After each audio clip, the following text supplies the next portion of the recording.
deterrence, President Putin has. Ukraine's drone attack deep inside Russia on Sunday raises big questions. How will Russia respond, and what trajectory will the war take from here? After the biggest challenge to Russia's nuclear deterrence, President Putin has spoken of so-called super weapons, referring to a new class of unused advanced military systems. Will they be brought in? Well, the world is watching.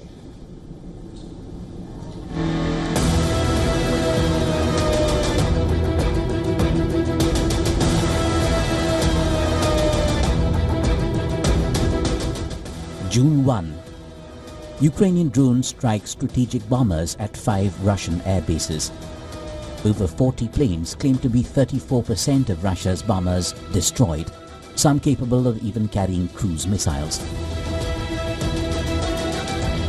Look beyond the battlefield to the repercussions, the impact, and wounded pride.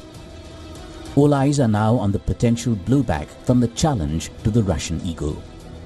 Here are the 6 Russian super weapons that remain unused in the current war, but could redefine its course if deployed. Avangard is the hypersonic glide vehicle. The Burevestnik is a nuclear-powered cruise missile. The Zircon is a scramjet-powered hypersonic anti-ship missile. The Kinzhal is a hypersonic air-launched ballistic missile. The Poseidon is a nuclear-capable unmanned underwater drone.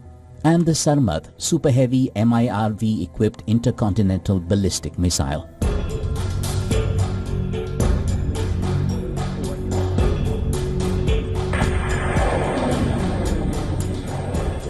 Reports even suggest Russia might consider using its new hypersonic ballistic missile, the Oreshnik.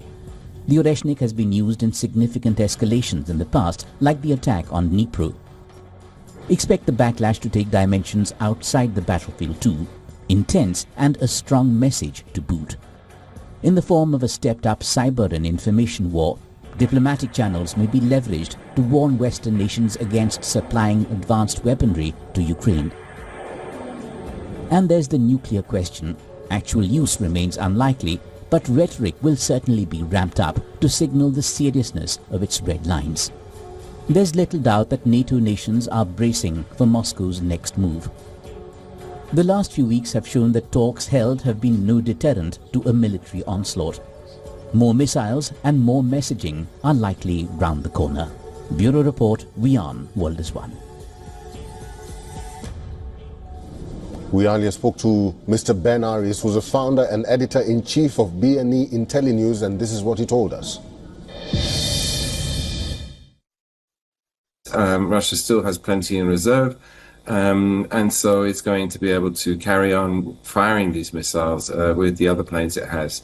And at the same time, it doesn't really degrade Russia's ability to carry out a nuclear attack, although these planes do carry those bombs. Altogether, Russia has 5,500 nuclear missiles that are multiple delivery systems distributed everywhere.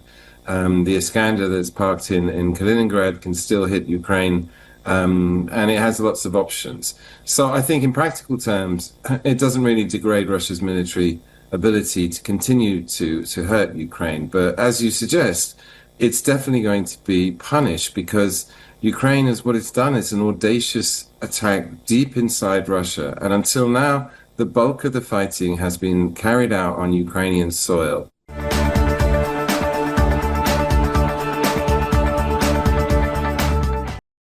Would it be a